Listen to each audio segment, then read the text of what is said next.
भगवान, सभी बाल गोपाल, व्यास मंच हमारे सभी देवी देवताओं, सभी रिद्धिया सिद्धियां, सभी का बार बार हार्दिक अभिनंदन और स्वागत है। इस भारत भूखंड पावन नारीमयी धरती पर ग्राम दिव्यापुर झांसी की इस पवित्र भूमि पर इस भगवान की पावन कथा को चलते हुए ये भगवान की पावन ज्ञान की गंगा को बहते हुए आज ये छठवां रोज आप लोगों के बीच में पहुंचा है। छठवें रोज की पावन मेला में भगवान की ये पावन कथा प्रारंभ हो चुकी है और कुछ देर पहले आप सभी भक्त देवी जी के माध्यम से सुंदर सा प्रवचन एवं भजनों का आनंद ले रहे थे और इस भगवान के पावन दरबार में सभी पधारे हुए भक्तजन माता रानी के पावन दरबार में सभी के लिए इस व्यासपीठ की तरफ से बार बार हार्दिक अभिनंदन और स्वागत है।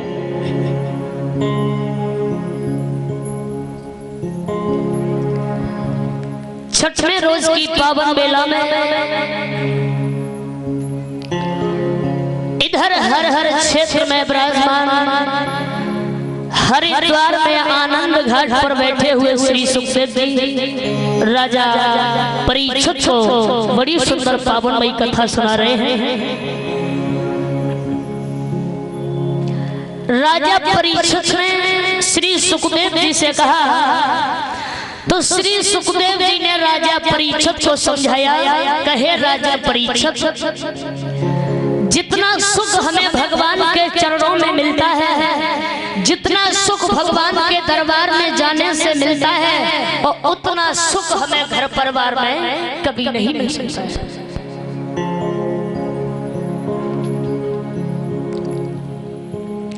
जितना सुख हमें भगवान की चरणों की सेवा करने से मिलता है, उतना सुख घर परिवार में बाल बच्चों में हमें तुम्हें कभी नहीं मिल सकता है। क्योंकि कहते हैं इंसान के जीवन का सुख तो भगवान के चरणों में छिपा हुआ है। बहुत से भक्त मंदिर में जाते हैं भगवान की पूजा करने के लिए, और मंदिर में जाकर के कोई तो भगवान की हाथों की तरफ देखता है कि भगवान कुछ हमें देना चाहता है। मंदिर में जाकर कोई तो हाथों की तरफ देखता है कि भगवान कुछ हमें दे रहे हैं, कोई तो भगवान की मुंह की तरफ देखता है भगवान का कितने सुंदर गाल है, कितने सुंदर बाल है। भगवान की सुंदरता की बड़ी बढ़ाई करते हैं, लेकिन हमें तुम्हें तो ये भी नहीं पता है कि आखिर में इंसान के जीवन का सुख कहाँ पर मिलता है। जबकि विद्वान लोग चिल्ला चिल्ला कर कहते हैं कब मिलता है सच्चा सुख केवल भगवान तुम्हारे चरणों में। इंसान के जीवन का सुख तो भगवान के चरणों में छिपा हुआ है। भगवान से कभी कुछ मांगना नहीं चाहिए। आप भगवान से अपने दिल में मांगने की सोचते हो और भगवान तुम्हारे दिल की बात तुरंत समझ लेते हैं। भगवान से मांगने की जरूरत ही नहीं। बड़ी बूढ़ी माता 10 रुपए चढ़ाती, कहती भगवान मेरे नाती की नौकरी लग जाए। सच बता रही हूँ, 10 रुपए में नौकरी मांगती है, 10 रुपए। भगवान से कभी कुछ मांगने की जरूरत नहीं है। और भगवान के दरबार में जाकर के अगर भगवान को ही मांग लो तो फिर उसके बाद तुम्हारे जीवन में कभी भी कोई चीज मांगने की जरूरत नहीं पड़ेगी। और जब भगवान ही आ जाएंगे तो फिर भला किस चीज की कमी हो सकती है।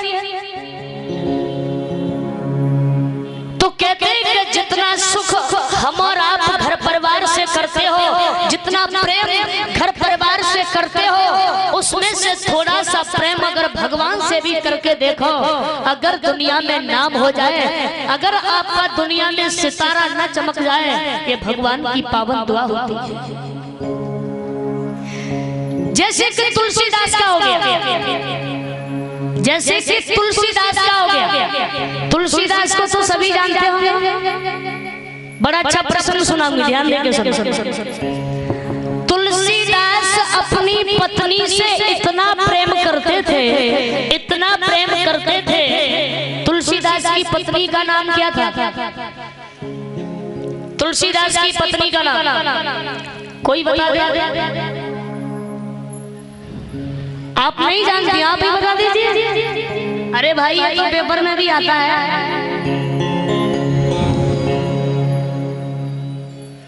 तुलसीदास की पत्नी का नाम था रत्नावली। क्या नाम था? रत्नावली। तुलसीदास अपनी पत्नी से इतना प्रेम करते थे, इतना प्रेम करते थे।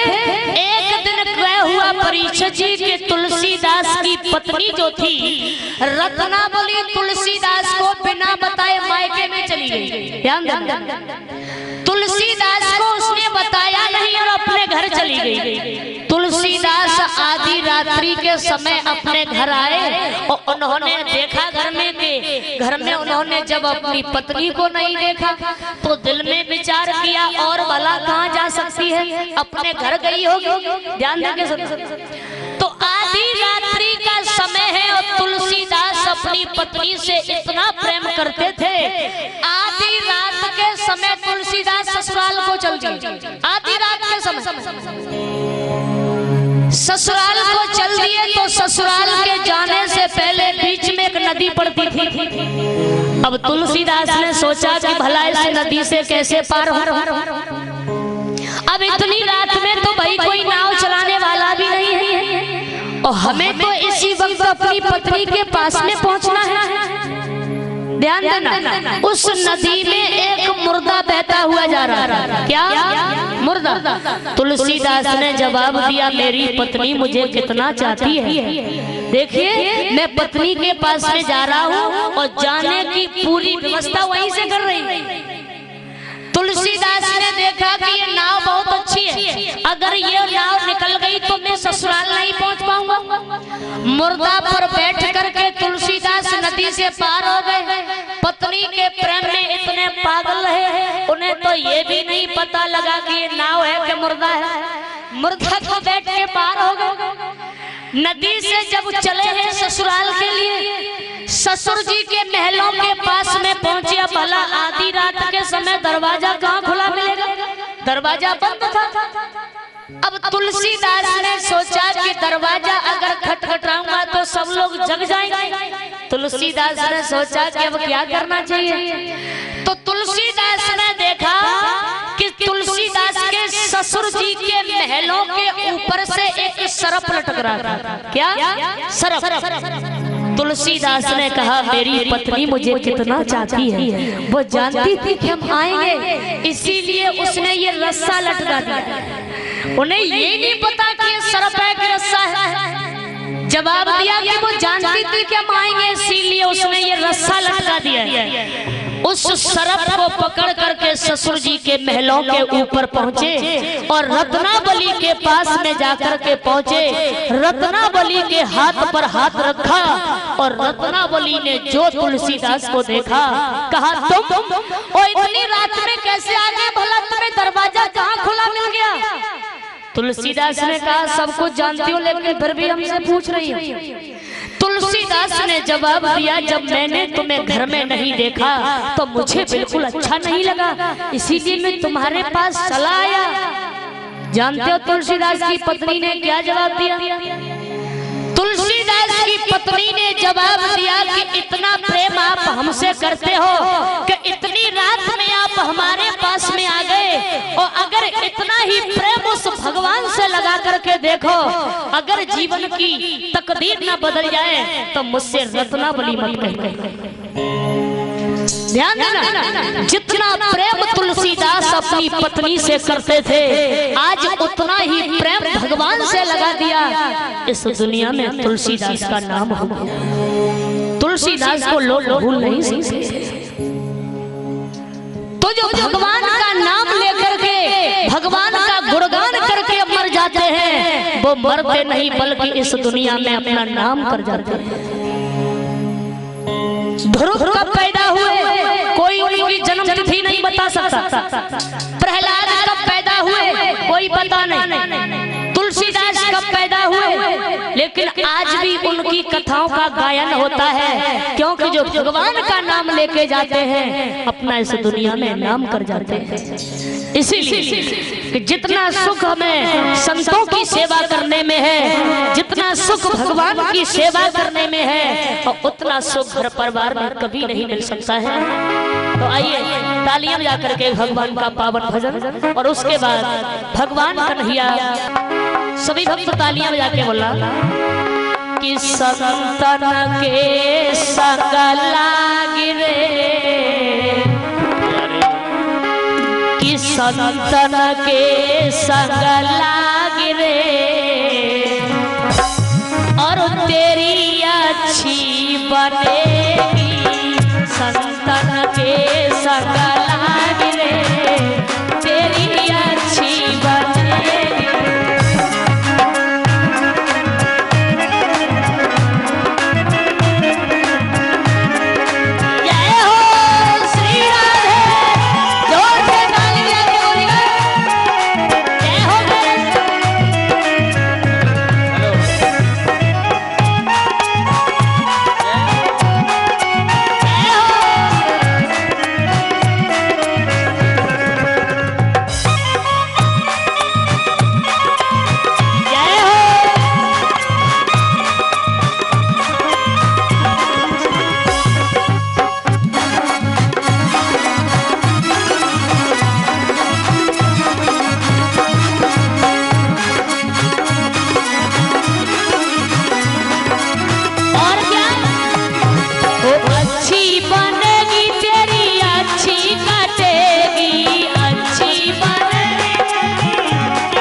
भगवान का नाम लेकर के किन किन की बन गई माता, थोड़ा मुंह से आवाज निकाल के बोले।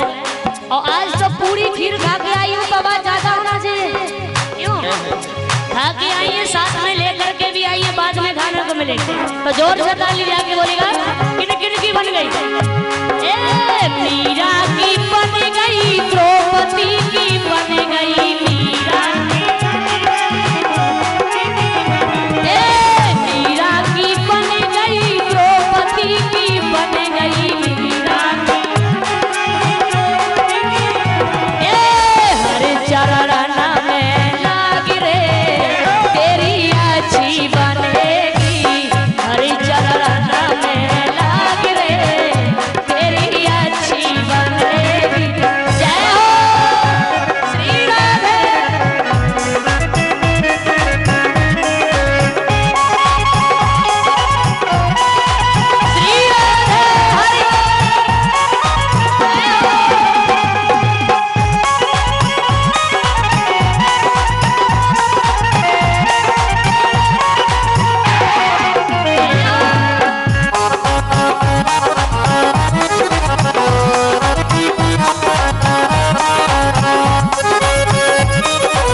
समाज की, बोलिए भक्त और भगवान की जय जय। राम राक्षस भेजता है, अघासुर भेजा, प्रहलाद भेजा, वकासुर भेजा, पूतना भेजी, लेकिन कन्हैया ने सभी राक्षसों का खेल ही खेल में वध कर दिया।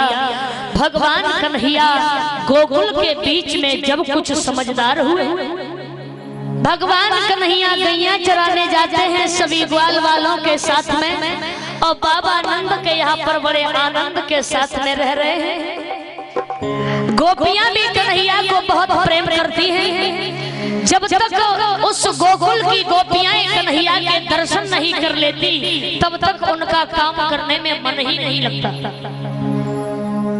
सभी गोपियां कन्हैया को बुलाती हैं। जब शाम को अपने घर में दूध दही माखन जमाती हैं, तो बड़े मनोहर गीतों से भगवान कन्हैया को बुलाती हैं। तो धीरे धीरे समय व्यतीत हुआ।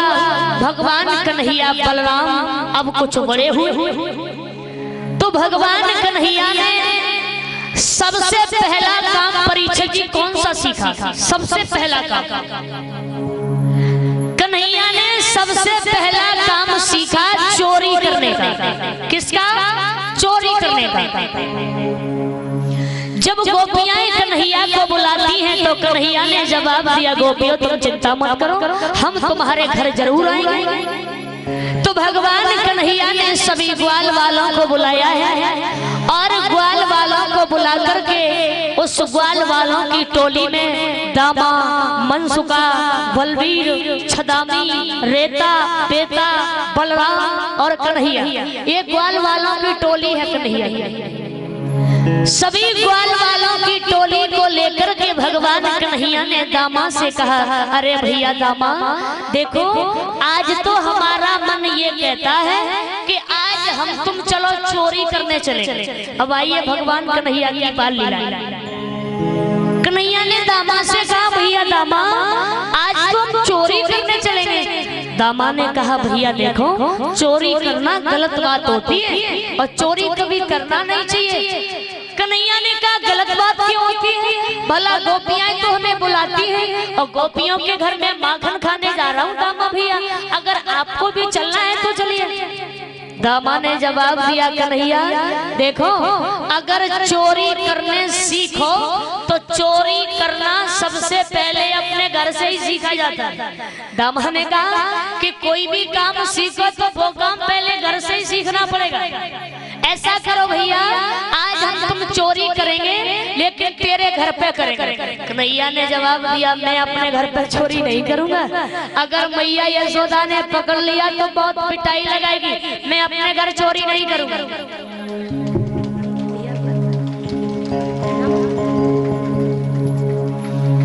और एक माला से सम्मान किया है और 101 मुद्राओं से भेंट किया है हमारे भैया प्रीतम सिंह बघेल की तरफ से। ये हमारा सम्मान, अच्छा यादव की तरफ से ये हमारा सम्मान हुआ है। भगवान से दीर्घायु की कामनाएं। ऐसे भक्तों के हाथ हमेशा इसी प्रकार से धर्म के बढ़ते रहे, यही भगवान से कामना और कांक्षा है। बोली वृंदावन बिहारी लाल की जय हो। कन्हैया ने कहा, भैया मैं अपने घर चोरी नहीं करूंगा। तो बोले कहाँ चलोगे? तो जवाब दिया कन्हैया ने, देख दामा भैया आज हम तुम चोरी करवे शीला भाभी के घर चलेंगे। दामा बोले तो मैं नहीं जाऊंगा शीला भाभी घर पर। क्यों? भला शीला भाभी का नाम लिया तो तू इतना भयभीत क्यों हो गया? दामा ने कहा, कन्हैया वो शीला भाभी इतनी मोटी है और तेरी कसम अगर पकड़ लिए ना तो पिटाई भी बहुत लगाएगी, मैं तेरे साथ में चोरी करने नहीं जाऊंगा। कन्हैया ने कहा, जब मैं तुम्हारे साथ में हूँ तो भला किस बात का डर है? अरे शीला भाभी आएगी तो उसे हम देख लेंगे, और भैया मैं ऐसे थोड़ी नहीं जा रहा हूँ। अरे गोपियां तो मुझे बुलाती हैं, शीला भाभी मुझसे रोज रोज कहती लाला मेरे घर माखन खाने आना, तो चलो हम तुम सब लोग चोरी करने चले। कन्हैया ने ग्वाल वालों की टोली साथ में ली और चोरी करने चले। कहाँ पे? शीला भाभी के घर पर। तो कन्हैया ने क्या देखा कि उस समय शीला अपने घर गई थी, पानी लेने के लिए घर से बाहर निकल चुकी थी और सब ग्वाल वालों ने घर को खाली देखा। कन्हैया बोले चलो भैया घर पूरा खाली पड़ा है, घर में कोई है ही नहीं। कन्हैया ने सब ग्वाल वालों को घर के अंदर कर दिया और जब अंदर पहुंचे तो गोपियां बड़ी होशियार थी, वो जानती थी कन्हैया आएगा, तो कन्हैया के डर की वजह से गोपियां जो माखन की मटकी जो होती थी वो माताओं ऊपर छीके में रख जाया करते थे। छीका देखा है?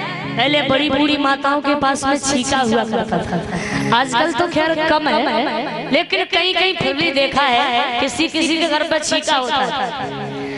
तो गोपियां जो थी उसी छीके में माखन की मटकी रख जाया करती थी। और जब दामा ने ऊपर मटकी रखी देखी तो दामा ने जवाब दिया कन्हैया चोरी करने तो आए, लेकिन चोरी करने से पहले ये तो सोच लेते कि देखो मटकी कितनी ऊपर रखी है और भैया शीला भाभी बड़ी चालाक है, कितनी ऊपर मटकियां रखी गई है, भैया चोरी कैसे करोगे? तो आज दामा ने कन्हैया से जवाब दिया श्याम कैसे चोरी करोगे, क्योंकि शीला भाभी मटकी बहुत ऊपर रखी गई है। तो दामा ने कहा सुनो कन्हैया